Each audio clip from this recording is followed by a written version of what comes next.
When it comes to coming-of-age stories, Submarine, directed by Richard Ayoade and based on the 2008 novel by Joe Dunthorne, it's just in a league of its own. Quintessentially British, the film teeters on the tightrope between bitter relatability and expertly crafted absurdism, which is something that can also be said for the songwriting style of Alex Turner. So of course, when he was asked to soundtrack the movie, it was going to deliver nothing short of absolute magic. The EP appeared on the Times 100 Soundtracks to Love and is considered to be a real stepping stone in Turner's continued musical experimentation. We may not have had albums like Tranquility Based Hotel without it. If that intrigues you, stick around as we unveil what happens when you ask a rock star to soundtrack a motion picture. Richard Ayoade already had an excellent creative relationship with Alex Turner before the project started. He had directed a few music videos for him for both the Arctic Monkeys and the Last Shadow Puppets, including Fluorescent Adolescent and Cornerstone. Turner was an easy choice for Ayoade. He claims it was either him or JK. His only hesitation was imposing that huge amount of work on him, saying that it's like asking someone to help you move house. At first, Alex felt that maybe he wasn't quite qualified to write music for a film, but he made an exception due to their friendship. When asked by The Independent about the collaboration on the project, Richard said, "It was just like getting good stuff for free. I did nothing and it made my film a million times better. That's the dream collaboration. You do nothing and the other person is great.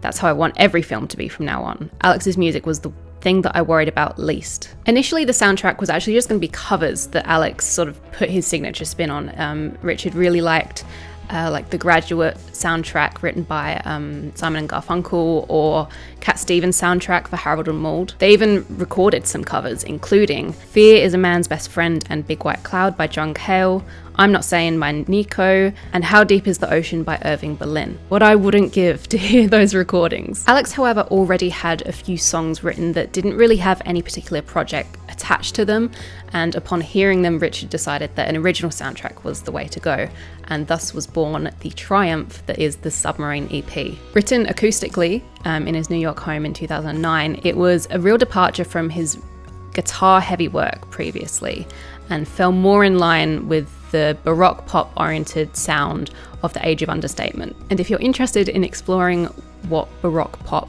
is, I actually did a whole radio show about it, and I will link the playback down below. I think that's enough background information for now, so let's dive into the actual songs and their lyrics. The film does actually open with the first few lines of Stuck on the Puzzle, but we'll come back to that one later. Hiding Tonight soundtracks a montage which is titled 2 Weeks of Lovemaking, which sort of shows the honeymoon period or the discovery phase of this initial relationship between Jordana and Oliver Tate. It features clips of them running along a beach and setting off flares and fireworks in an abandoned fairground, burning Oliver's leg hair with a lighter, and all sorts of rebellious kid things. And I think this song shows a real good vision into Oliver's mind. Tomorrow I'll be quicker. I'll stare into the strobe light flicker and afloat I'll stay. But I'm quite alright hiding today. Tomorrow I'll be faster. I'll catch what I've been chasing after and have time to play. But I'm quite alright hiding today. There's a desire here to be greater than what he currently is, and I think that's shows good vision of Oliver's search for identity and his sort of grand plans of what he should be or could be. We see that in his daydream about what would happen if he died, and his many attempts to finding like his personal identifier, like his thing. It's such a beautifully relatable part of this film and really helped me to look back on my early teen years with warmth instead of a cringe on my face. Everyone tried something like Oliver. You know, he had a phase where he tried smoking a pipe, only listening to French music. He had a hat phase. I mean, I had a friend who would only wear suits. Age 13, only suits, even to the beach. I would go to school. I actually didn't get my ears pierced until the age of 21. And in high school, I would get a magnetic stud and put it just at the top. No lobe piercing, just at the top. To be different. And I think that's an incredibly endearing quality in people. And I will play the coconut shy and win a prize even if it's rigged. I won't know when to stop. And you can leave off my lid and I won't even lose my fizz. I'll be the polka dots type. I'll know the way back if you know the way.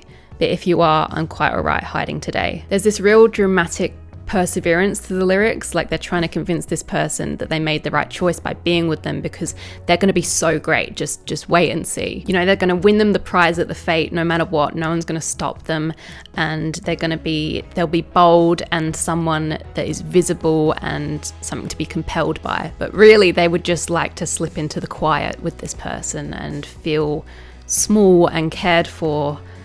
But only, you know, if that's what you want.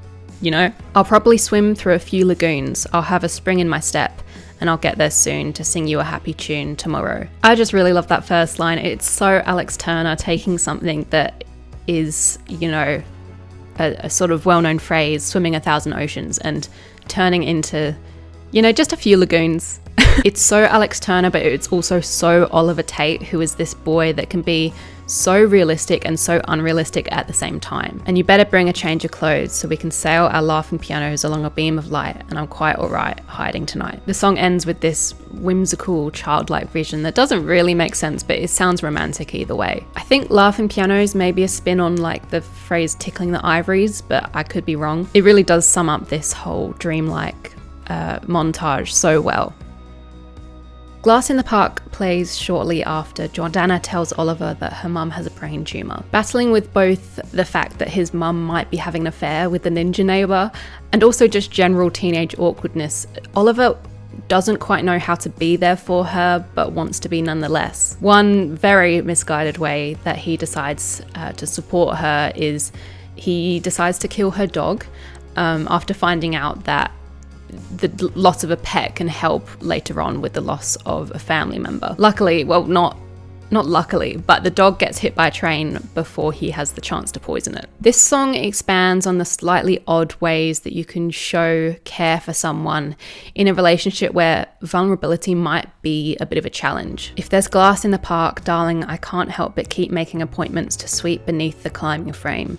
If the sun's in your eyes, I'll tighten your blindfold, baby. Don't worry, your foot won't get caught, struck carelessly. Jordana to Oliver is an enigma. She is mysterious and rebellious and hard to work out, and in these lyrics, the author doesn't want her to lose that quality, so instead of forcing her out of dangerous situations, he'll go out of his way to keep her safe. Now, at the time of writing these songs, Alex was dating none other than Alexa Chung, and if you're around my age, you'll know the cultural significance of that relationship, and I think it's clear in these lyrics that the relationship had a huge influence on this whole project. Apart from the physical similarities at the time, I also think Oliver and Alex are similar in the way that they position their love interests in their mind. I mean, Alexa Chung is one of the coolest people to ever walk the planet, and it's very clear through Alex's songs that he sees that. It may be a reach, but I do see a similarity between the letter that Oliver writes Jordana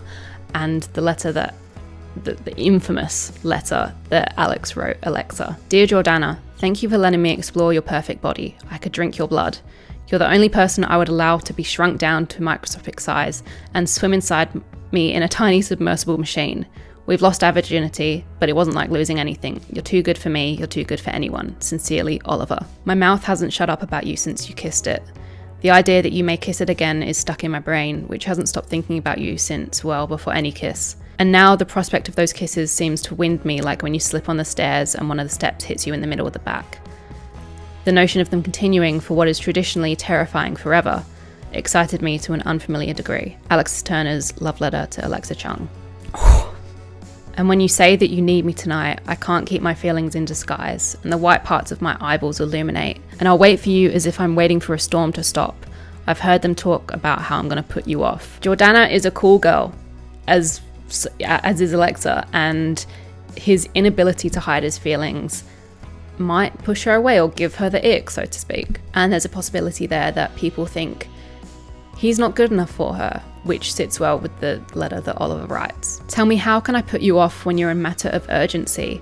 I've got a million things that I need to do, but they're all secondary. Make sure you're not followed and meet me by the death balloon. Parasaline woman, I'm your man in the moon.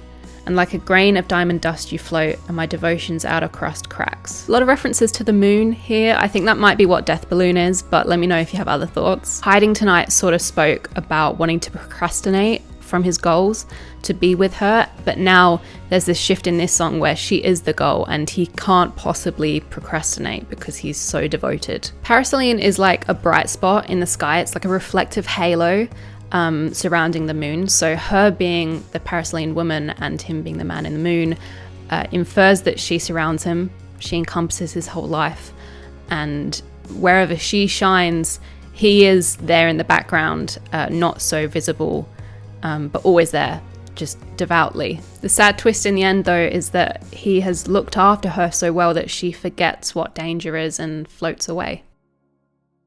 So, and spoiler alert if you haven't watched the film, I mean, you have had 14 years, but Jordana dumps Oliver, by letter, no less. What follows is a montage of Oliver dealing with his loneliness and the theme of being underwater, you know, submarine, isolation, that all comes up. And I guess this song deals with the theme of depression, and we see both in the film Oliver's depression and also him gaining an understanding and an empathy for his dad's own depression. It's like you're trying to get to heaven in a hurry and the queue was shorter than you thought it'd be. And the doorman says, you need a wristband. You've got to live between the pitfalls, but you're looking like you're low on energy. Did you get out and walk to ensure you'd miss the quicksand? To me, this sounds like it's coming from a place of suicidal ideation without talking about it explicitly. Getting to heaven and needing a wristband sort of suggests that maybe they've come a bit too early and they needed more time on Earth, more experience to sort of earn that entry. That last line, asking, did you get out and walk to ensure you'd miss the quicksand? As someone who has experienced depression many times, I can't tell you how much that line sort of hit me in the gut, because I've been asked so many times by people, oh, have you tried like getting outside and going for a walk? Even by doctors, looking for a new place to begin, feeling like it's hard to understand, but as long as you still keep peppering the pill, you'll find a way to spit it out again. And even when you know it's going to blow, it's hard to get around the wind. Peppering the pill means making excuses or finding reasons that weren't there in the first place to not take it. Depression, despite being, you know, all-consuming and horrible, it can be quite comfortable sometimes. You know, the first step is always the hardest to take, and sometimes the easiest option is just to stay in it. Stretching out the neck on your evening, trying to even out some deficit, but it's a saber-tooth multi-ball confusion. And you can shriek until you're hollow or whisper it the other way, trying to save the youth without putting your shoes on. Stretching out the neck is actually very funny, because just before this verse, there's Oliver's talking about how Jordana has moved on, and he says her new boyfriend has an incredibly long neck. Not sure if that was intentional, but I'll count it as genius anyway. Stretching out the neck in your evenings, though, I think that is referring to the way that time doesn't really feel real during depression. It can your days sort of fade and blend with each other. Trying to even out a deficit could be sleep, or it could be waking hours, depending on, you know, if this person's been sleeping too much. And then Alex sings about different ways that people face depression, and it really reminded me of the way Sam Fender talks about mental health. I guess they both have that very enviable skill of turning wallflower observations into poetry. Stuck on the Puzzle features in the end credits along with Piledriver Waltz. Enemy praised this song for its clumsy attempts at seduction, and I think that there's no better way to describe Oliver's actions throughout the film. It's a tough call, but I think this might be my favourite from the EP. Either this or Hiding Tonight. I'm not the kind of fool who's going to sit and sing to you about Stars, girl. But last night I looked up into the dark half of the blue and they'd gone backwards. So he's insisting that he's not a romantic, which we all know he is. Okay, he's just barefaced lying to himself here. But he's still very taken by surprise by this woman's power. I'd love to ask if the dark half of the blue kind of informed anyway the poster and the album artwork, you know, the way it's sort of cut in half by the blue, or the other way around. Something in your magnetism must have pissed them off, forcing them to get an early night. I've been searching from the bottom to the top for such a sight as the one I caught when I saw your. This just melts me, the way that he equates her sparkle to something that can rival the stars and forces them to spin to turn night into day. Ugh. Fingers dimming the light like you're used to being told you're in trouble. And I spent all night stuck on the puzzle. This is another case where I'm not sure if Alex has written something as a little nod to the film, but there is this whole thing with Oliver checking the dimmer switch on his parents' bedroom light to check if they're having sex with or not, because he's worried that they're going to break up. But either way, I think it's clear that this person has spent, a lovely evening with this lady, and there was probably some very intimate conversation where he was trying to figure out that obscurity and understand her more. Nobody I asked knew how he came to be the one to whom you surrendered. Any man who wasn't led away into the other room stood pretending that something in your magnetism hadn't just made him drop whoever's hand it was he was holding. This girl is so powerful. She makes men forget the girls they're even standing next to. I think this is the perfect song to describe Jordana. She is so endlessly mysterious and magnetic. You can't help but be drawn to her on the screen because she's so hard to read. You just don't know what's flickering across her mind. I think we'd all love to have a song written about us like this. It's just this is my standard for wedding vows. It's so beautiful. And lastly, we have Piledriver Waltz, which was so well received that they actually re-recorded it with the Arctic Monkeys to be part of the 2011 album, and my personal favourite, Suck It and See. Owen Pallett, who did the orchestral arrangement for this version, said, "There are many contemporary rock songwriters who I admire, but none more than Alex. He's consistently surprised me, delighted me, and there seems to be no limit to his lyrical inventiveness. It would be impossible to overpraise him." Something I'm sure we can all definitely agree on. There is really just no praise is enough for him. I etched the face of a stopwatch on the back of a raindrop and did a swap for the sand in an hourglass. I heard an unhappy ending. It sort of sounded like you leaving. I heard the Piledriver Waltz. Not gonna lie, those first two lines really stumped me for a while. It was hard sort of working out what he was talking about. It sounded like a bunch of nonsense, but after thinking about it for a while, I think what he's getting at is a desire for time. Etching a stopwatch on a raindrop, that's, creating time out of something fleeting. And then swapping that made up time for the current feeling of something slipping through his fingers, the sand in the hourglass. You look like you've been for breakfast at the Heartbreak Hotel and sat in the back booth by the pamphlets and the literature on how to lose. Your waitress was miserable and so was your food. If you're going to try and walk on water, make sure you wear your comfortable shoes. It's just so excellent. How does he come up with this stuff? It's so whimsical but so vivid at the same time. Fraser McAlpine from the BBC once said, "Anyone who can sell a line like 'if you're gonna try and walk on water, make sure you wear comfortable shoes' is someone who needs no puffing up." And I just couldn't agree more. Nothing I really have to say even comes close. It's meaningless in the end because this is artistry. Mysteries flashing amber go green when you answer, but the red on the rest of the questionnaire never changes. I heard the news that you're planning to shoot me out of a cannon. I heard the Piledriver Waltz. It woke me up this morning. There are parts of this person that he will just never know. And he's just sort of hanging on to these little bits of information that she offers up. And so, of course, when she's planning on breaking up with him, he would find out from other sources, not directly from her. And it's going to wreck him, just like shooting out of a cannon would do. I really love the juxtaposition of Piledriver Waltz. It's this musical construction noise. And I mean, Piledriver is also like a wrestling move, which I think as well, it fits in quite well. Just want to know what corner of Alex's mind these things come from and how I can unlock my own. I feel such a gratitude for artists like Alex Turner and Richard Ayoade who have this insane ability to create magic out of the mundane, and it really inspires me and it really shapes what I do. Submarine is a modern classic and it should be studied for centuries to come as a showcase of British storytelling. The connection of minds, an author, a filmmaker, and a rock star. It's truly a blessing to the art world. And I guess that's my thoughts on it all. Of course, this is all just my interpretation, and the wonderful thing about art is that it can mean different things to everyone, and there's no real right or wrong answer. So if you have any opposing thoughts, or you just want to build on something that I've said, I would just love for you to get the conversation flowing down in the comments below. This is our first time meeting. Hello, I'm Honor, and if you would like to join our little family of romantics here on YouTube, we would love to have you, and all you have to do is subscribe. I hope you have a wonderful rest of your day. Thank you so much for sticking it out to the end, and I will see you very soon.